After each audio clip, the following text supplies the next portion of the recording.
So our value this month is open inquiry, the free exchange of ideas, and undertaking independent spiritual journeys. And the question I wanted to focus on today is, how do we undertake our spiritual journeys in these challenging times? What tools do we have? What traditions do we have to guide us? Many of us have gathered in this community following a way, and many of us have ventured outside of religious traditions and structures that have been traditionally the center, guided and housed religious and spiritual life. For some, days are no longer centered in the daily readings of one particular scripture, the word of clergy, liturgical calendars, or denominational processes. And many of these structures and systems are in transition themselves. We open to other spiritual traditions and sources of guidance, the lessons of science, arts, and philosophy, and we excavate and explore forbidden histories and herstories. We find nurturance for our journeys in nature. Our awareness of and engagement with the outer, larger world is also part of our journey. And opening to all of this, we grow and deepen. And our spiritual journeys can also be a little unsettling. At this time of unprecedented change, there are so many questions.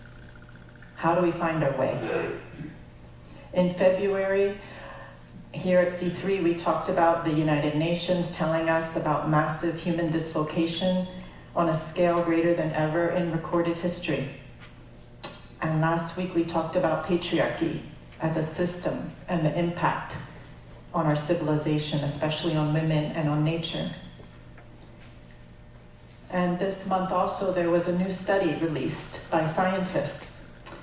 And a group of scientists is saying that humanity's impact on the earth and our atmosphere, oceans, and wildlife has pushed us into a new geological age called the Anthropocene. They say that we are in a whole different epoch, that changes are as large as those that happened at the end of the last ice age. They say we place so much plastic in our waterways and oceans that plastic particles are ubiquitous and will leave an identifiable fossil record. They say we've left a permanent marker in sediment and glacial ice of black carbon from fossil fuel burning. They say the Earth is on course for a sixth massive extinction impacting 75% of species in the next centuries if current trends continue. And they say the clearest widespread fingerprint that humans have left in geological terms is from nuclear weapons testing.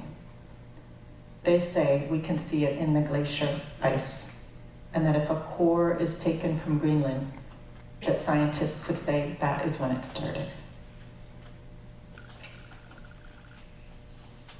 These are the times we're doing our journey. On International Women's Day, Friends of the Earth honored our friend and environmental defender Berta Cáceres, who was murdered despite all the international protections available to her. In the US, we have random mass killings that have become so commonplace as to be almost normal. Just in Kalamazoo, an Uber driver carrying a semi-automatic handgun killed 6 and injured 2 while collecting fares and passengers between killings. And we're still not able to have an open and unarmed conversation about proliferation of guns in this country or the rate at which we're killing each other. Mystics and indigenous people, sometimes ahead of the scientists, have been saying for decades that things are unraveling. After World War I, at another time when things were unraveling, Yeats wrote these well-known lines. He said, "Turning and turning in the ever-widening gyres, the falcon cannot hear the falconer. Things fall apart. The center cannot hold." What does it mean to undertake a spiritual journey, find our way, at this time? How can we help hold the center? We know it's important to show up, to stay awake, to tend to the fear, the grief, the confusion that can be evoked, and not become dislocated from ourselves. Understandably, there's denial, there's anger, there's overwhelm. We can freeze, we can get very busy, attempting to assuage anxiety and keep it all at bay. We can keep doing and doing and doing and doing until sometimes we drop. We can strategize, we can try to figure it out, we can come up with plans to fix it. We know all of these well, and they all have their place. But this morning, I wanted to talk about silence as a way to hold the center. Gunilla Norris says we need to practice silence for life's sake. When I was young, I practiced silence. There was a little stream at the bottom of the hill where we lived, and it was lined with willows and black walnut trees. I would spend hours in that stream. I made little boats out of pieces of tree bark that had fallen off, and I would load them up with flowers and acorns and flecks of mica and wild mint, and send them floating downstream. And I'd follow along behind them, paddling along on the stream bed, bottom, barefooted. And when my boats got stuck in the tree roots, I would free them, and when they capsized, I would right them so they could make their journeys. And I spent hours in that stream of silence. We had a relationship. Silence was an intimate and trusted friend. It was something I longed for. And then came high school, jobs, college, Central America, less and less time for silence. One year, I was back from Central America in Washington for a few months. And friends Bill and Betty Price, who were part of the Church of the Savior, a non-traditional spiritual community in Washington, D.C., similar to a gigantic C3. They were doing spiritual work and education. They were doing creative social justice and community work in the city. And they kept encouraging me to write about Central America. And I said, I don't have any time to write. I'm too busy trying to do something about it. And then they invited me to a 3-day silent retreat. I didn't know this at the moment. Church of the Savior has a retreat center called Day Spring. And retreat was not in my vocabulary. I was into doing, not retreating. But I was very interested in the woods and the land. That was calling. And so I accepted. So we were on the way there in the car. I was in the back seat, and we were flying around on one of those beltways in the DC that has 6 lanes and going way too fast and is like something out of Star Wars. And Bill, my friend, says, so Jennifer, by the way, this is a silent retreat. And I said, a silent retreat? And he said, yeah. I said, how much silence? And he said, 3 days. I said, the entire 3 days is going to be a silent retreat? We're not doing anything? And he said, the whole 3 days. And I thought, what in the world have I gotten myself into? I really felt panic, and it felt downright dangerous. I wanted out of the car. And I thought I'd be much better off doing something, even in the war zones, than in this silent retreat for 3 days.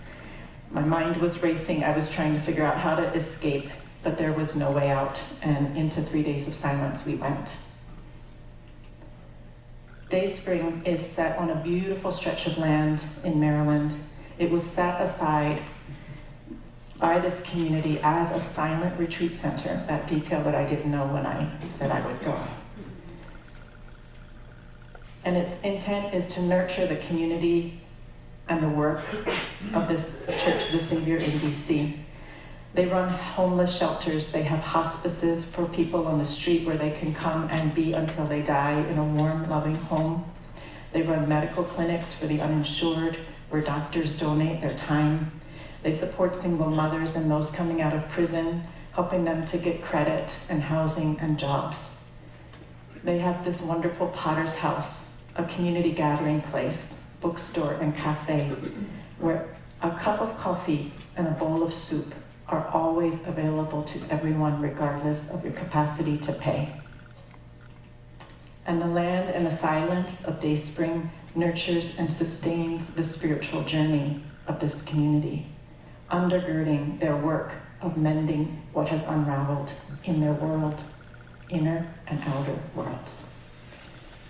In Dayspring, there's a stream.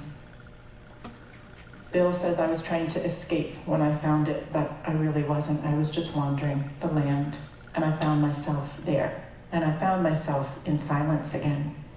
I realized that I had forgotten my friend, that life, work, and Central America had set everything moving so fast with such intensity that there was little time for silence or patience for doing nothing. And truth be told, I was avoiding silence. I had become afraid of it. Because silence requires becoming still, requires a descent, it requires feeling. And when we get still, the material of life that is swirling around us and inside of us and outside settles down and comes to rest in our depths. It lays down there like the soft, muddy bottom of a stream bed. And sometimes we grow uncomfortable with it. We don't want to touch it.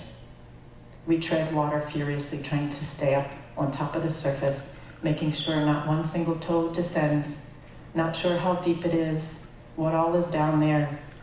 Something might grab us and pull us under. We don't trust the depths, the descent, or what lies at the bottom. But it is essential that we go there. Adrienne Rich has a poem about this. She says, "There is a ladder. The ladder is always there, hanging innocently, close to the side of the schooner. I go down. I came to explore the wreck. I came to see the damage that was done, and the treasures that prevail." And Thich Nhat Hanh puts it this way: no mud, no lotus.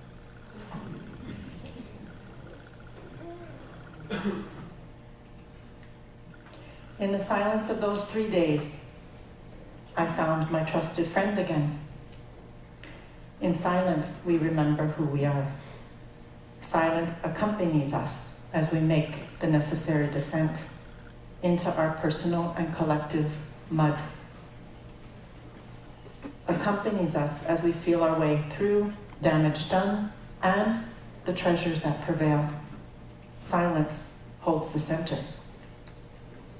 During those 3 days, I let my feet sink down into the soft bottom of the stream, and I paddled along, freeing boats that had become stuck and righting the ones that had capsized. And I stood in that fundamental silence, and something shifted. Change began to happen.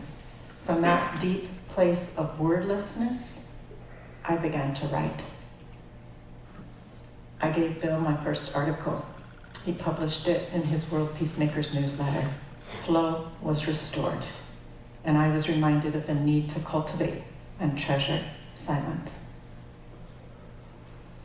In her book, A Taste of Silence, How I Came to Be at Home with Myself, the author, who has lived for 20-some years with ALS, a condition that has left much of her body paralyzed, writes of her first experience of a silent retreat in a Benedictine abbey.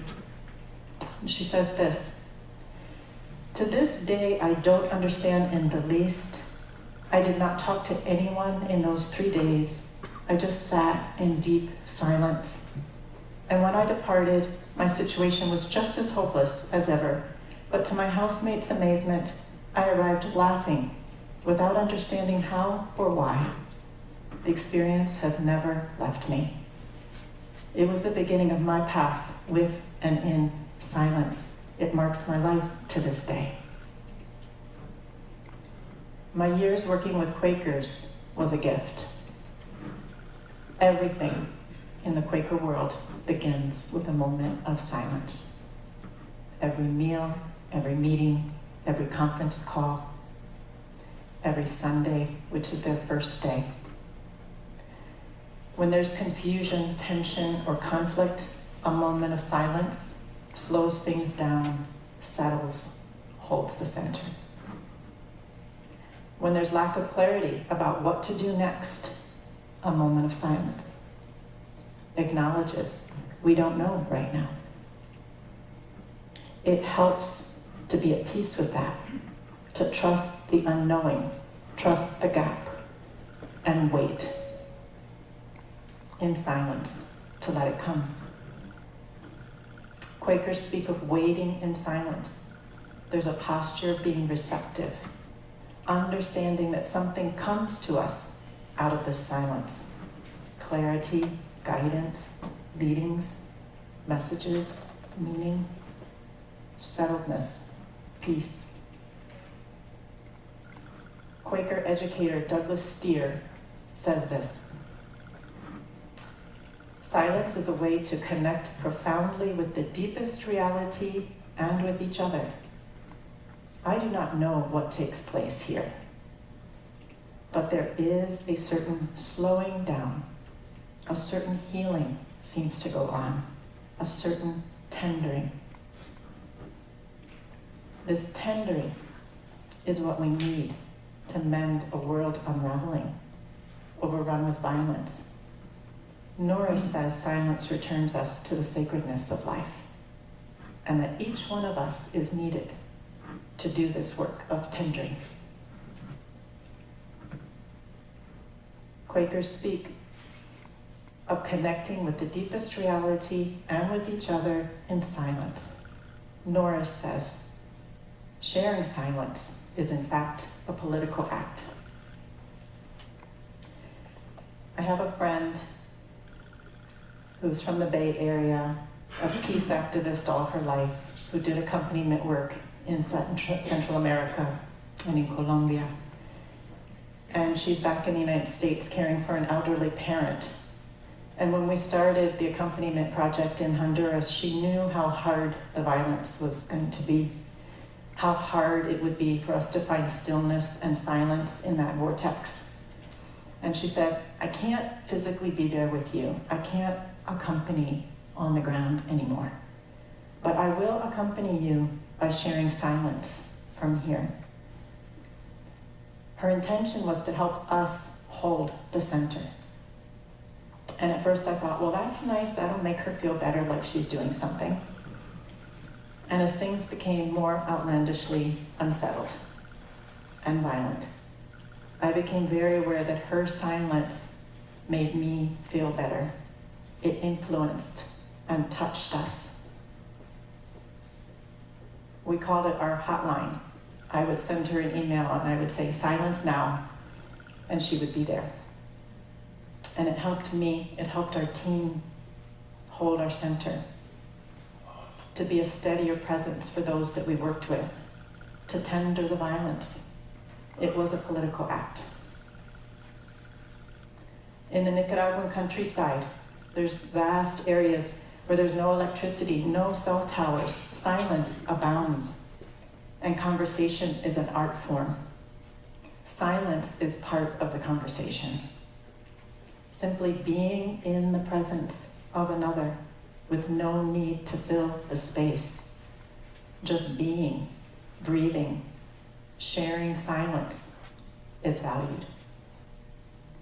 In an era of cell phones, texting, WhatsApp, and every other communication device imaginable, sharing silence is a political act. A few days ago, in the middle of the day, my phone rang, and it was a friend from Nicaragua who works in a very busy center that serves poor communities. I hadn't spoken with her since July when I left, and she called overwhelmed. She said, thank God you picked up the phone. I have a large delegation here. 3 mentors have died in the last week. I have a low-grade family emergency brewing, and I have a migraine. I need someone to breathe with me. And I said, okay, let's do it. So I sat with her on the phone, her thousands of miles away, and we centered in silence. I just asked her to notice her breath and her feet on the ground. And we held silence, shared silence for 10 minutes. And then she said, okay.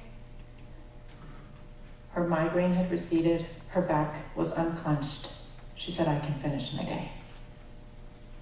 And sharing silence with her was a way to help her hold the center as she does her work of mending a world that is unraveling. And for me, it was a political act. Years ago, I was giving a speaking tour in the United States, and I remember being in a Benedictine monastery on Lake Erie. And I'd given a talk there, and one of the sisters came afterwards, and she said, thank you so much for what you're doing. My heart is with you. And she said, but my place is here in silence. This is what I can do. And her commitment, intensity, and integrity was so genuine, I'll never forget it. And I was so grateful that she was there, holding that alert silence, holding the center. Buddhist teacher Pema Chodron says silence is a way to power down. The material we pick up from life, events, news, and work can be highly charged. And it's important to bring our awareness back to our bodies, to this moment, to these feet on this earth. Sometimes we need to sit down on the ground or in a stream. In Quaker schools, the little kids, the kindergartners, often have to sit down in the lap of an older child to help them settle down and be in silence. Sometimes we have human rights defenders come to our home to stay with us, to take time out, to recover, to power down. And our dogs know to come and lay on their feet, helping them to ground, helping them to decompress, to settle, to hold the center.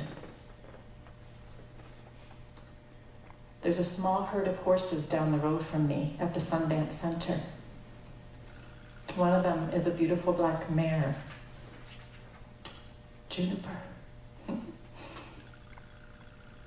Juniper's her name, and she helps me into silence.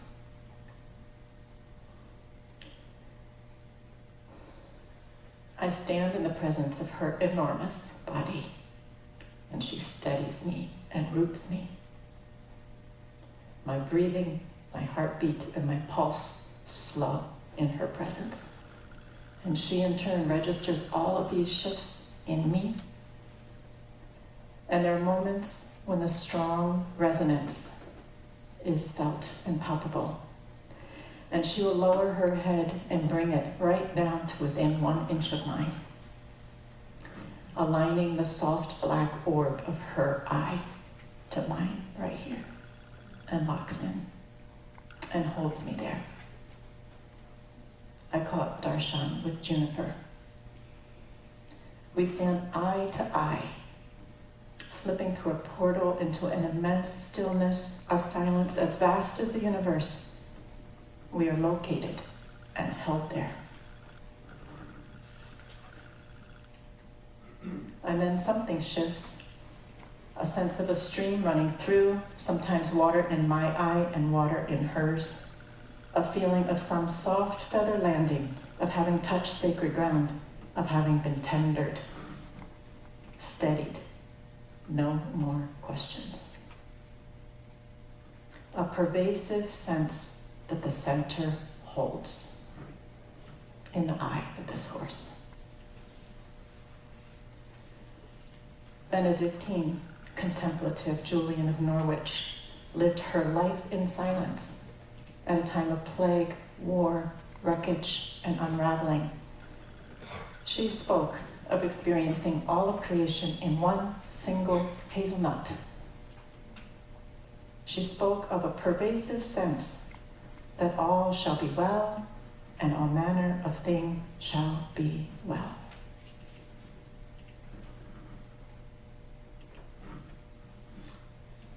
Dr. Kathleen Dowling Singh has worked for years at the side of those in hospice. She says we begin and end our lives in silence. It is our alpha and our omega. She writes that the end of life, when entered into consciously, is a time of accelerated spiritual growth and expanded awareness of oneness. She says silence increases the possibility that we will recognize that the boundaries we have drawn between self and others, self and the environment, are illusory. In silence, one flows out of oneself and recognizes that the only thing separating self from all else is the thin bone of the skull. Silence takes us into a realm of equanimity and oneness that spiritual teachers point to. Neuroscientists confirm that silence supports an integrated, balanced, and more relaxed brain and physiology. Eckhart Tolle, spiritual teacher, says when you become aware of silence, immediately there is a state of inner, still awareness and alertness. You are present. You step out of thousands of years of collective human conditioning. And Norris says, those who practice listening to silence every day without any agenda experience that something is born within them, a wordless grace, an answering light. As we make our spiritual journeys in this challenging time, it's important to step out of the collective human conditioning that has brought us to where we are today, so that something new can emerge. The deeper word, the necessary action, the authentic voice, the answering light. At the tumultuous end of British colonial rule in India, in the midst of multitudinal marches, Mahatma Gandhi took time to sit in silence, to step out of the collective human conditioning and listened for what creative new thing needed to emerge. His biographer writes, Gandhi baffled and exasperated the British administrators. No one knew what he was going to do next. At times, all of India waited as he sat in silence. His actions were not prompted by calculations of what was politically expedient, but by something deeper, stronger, creative, which came out of silence, often at the 11th hour. At a time of slavery in this country, Harriet Tubman, who we remembered on March 10th, the hero of the state of Maryland, my home state, with a bounty on her head, led hundreds of slaves to freedom, guided by the silence of stars and rivers. Her entire life and spiritual journey was a political act. Angeles Arians, an anthropologist and award-winning author, says, in the sweet territory of silence we touch mystery, the deep wisdom way. I trust what comes from that silence, that mystery, and what comes in nature when there's no diversion. There we hear and experience a deeper river that is constant, still, vibrant, and real. The process of deep listening with attention and intention catalyzes and mobilizes exactly what's needed at the time. Berta Cáceres sat in the Gualcarque River in silence and listened for what was needed. She led an international effort to protect a watershed sacred to her people. It cost all of us her life. It was a political act for life's sake, for the children and the children's children. Her murder has been a test of fire on our spiritual journeys. After her killing, I spent 3 days and nights straight, glued to the computer. Dealing with media, the Congress, my team in Honduras, preparing statements, action alerts, getting every word exactly right, fact-checking, translating furiously from English to Spanish, and then it was time to stop. I was aware I could not spell one more word, write a coherent sentence, or read one more document. Something else was needed. It was time for silence, time to remember, time to feel. I went to a high dune overlooking the water, and I sat, and I listened, and I waited. I saw the enormous elegance of that fluid body extending as far as the eye can see, laying her thick blue line against an endless horizon. And I had the most pervasive sense that Berta is absolutely everywhere now. Her river runs free, and we must make it so. And the next day, I came here for Sunday gathering, which Quakers, I think, would call similar to what they call a collective meeting, where everything flows powerfully in a congruent way.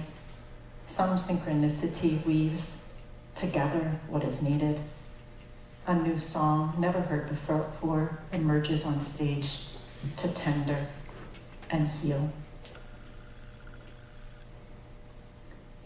Thich Nhat Hanh teaches that it's important to stop thinking, to practice silence. And he says that practicing silence together is particularly dynamic and healing. It generates a strong energy field. Silence like this, he says, is eloquent and powerful. He calls it thundering silence.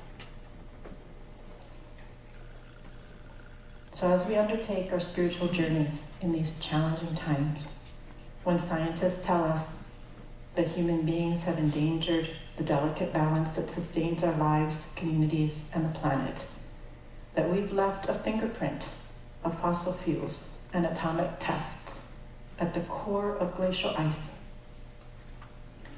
can we lay a second fingerprint as human beings? Lay it alongside the one that we've already left. A fingerprint to mark the mending, the healing, and the tendering of this world. A second fingerprint to hold the center.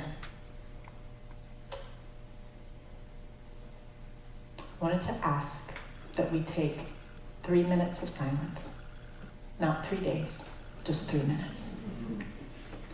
Of shared, thundering silence. And I'd like everyone first to just take a look around the room and look at everyone here. Look to both sides. Look at everyone that's here this morning. Look at the faces in this room.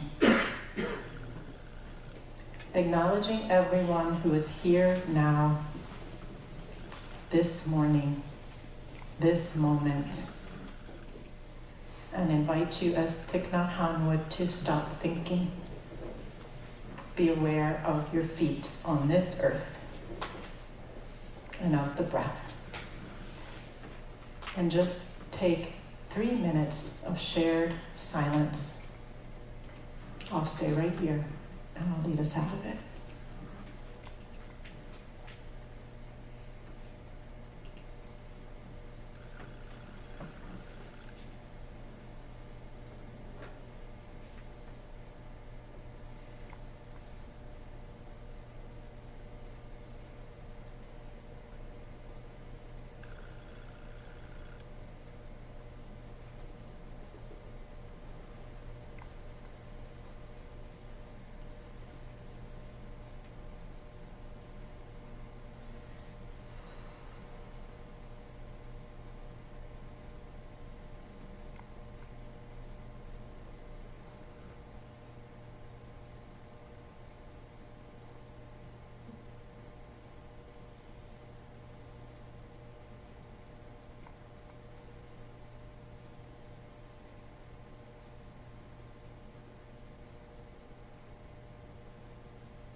silence, we remember who we are.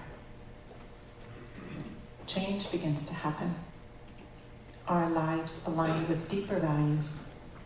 We remember to feel. We remember to care. Silence can help us return to our senses, ourselves, our reverence for life. Silence mobilizes what is needed at this time, recovers the treasures that prevail. Silence helps to hold the center. It is a political act. We can practice silence for life's sake, for ourselves, for our children, and our children's children. Namaste.